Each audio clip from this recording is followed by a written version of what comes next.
उपाध्याय जी जो भी कह रहे थे, बड़ी मजेदार बात उसमें यह है कि जो जमीन के लिए बजट ही अलॉट नहीं हुआ, जमीन अधिग्रहण की कोई व्यवस्था ही नहीं की गई उस पूरे पत्र में। जब जमीन ही नहीं होगी तो क्या हवाई जहाज में बनेगी, हवा में बनेगी, आसमान में बनेगी रेल की लाइन? तो सवाल यह है कि हमें या हमारे लोगों को पूरी जानकारी नहीं है।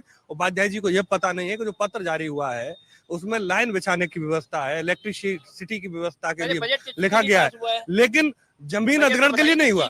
जमीन अधिग्रहण के लिए सबसे पहले चाहिए। अरे भाई नहीं है, आप पत्र को देख लीजिएगा, हम अभी उपलब्ध करा देंगे।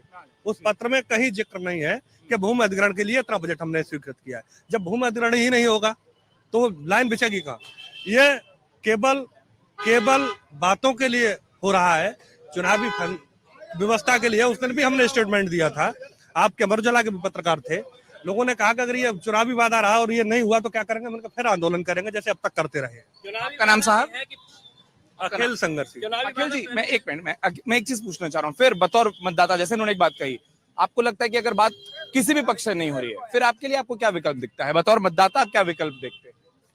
सही बात यह है कि ये दुर्भाग्य की बात है, एटा जनपद में किसी भी दल में, चाहे वो भाजपा हो या सपा हो, इनके पास कोई नेता नहीं है। अगर नेता होता तो सब बाहर से नहीं थोपे जाते। बसपा को दौड़ में नहीं गिन रहे लग रहा है, क्या कारण है?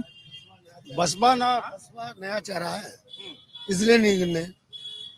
और जो पुराने चेहरे वहाँ काम नहीं दिख रहा, उनका काम नहीं दिख रहा। तो फिर क्या करेंगे बतौर मतदाता? नोटा में वोट डालेंगे। वोट जरूर डालेंगे। हाँ, वोट जरूर डालेंगे। ये बहुत अच्छी बात कही। आपका नाम साहब? अक्षय कुमार वार्षने। अक्षय कुमार, बहुत बढ़िया। सुबह सुबह ऐसे नाम सुनिए।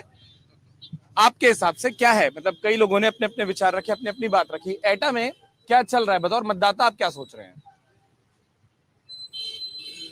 एटा में मतदाता ये सोच रहे हैं कि राजू भैया जो हैं वो 5 साल में दिखाई नहीं देते, सिर्फ इलेक्शन होता है तभी सुनाई और दिखाई देते हैं, उसके बाद कभी कहीं कोई दिखाई नहीं देता। मगर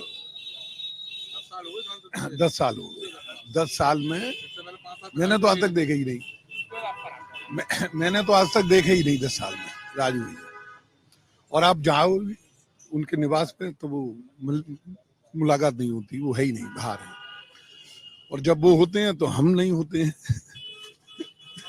तो वजह कारण यही है कि अब वो देवेश साग जी आए हैं साइकिल से, समाजवादी पार्टी से, तो वो उन्होंने वहां से उतारे हैं। लोकल का कोई होता तो आदमी सोचता भी एक बार देने के लिए कि लोकल के मिलेंगे।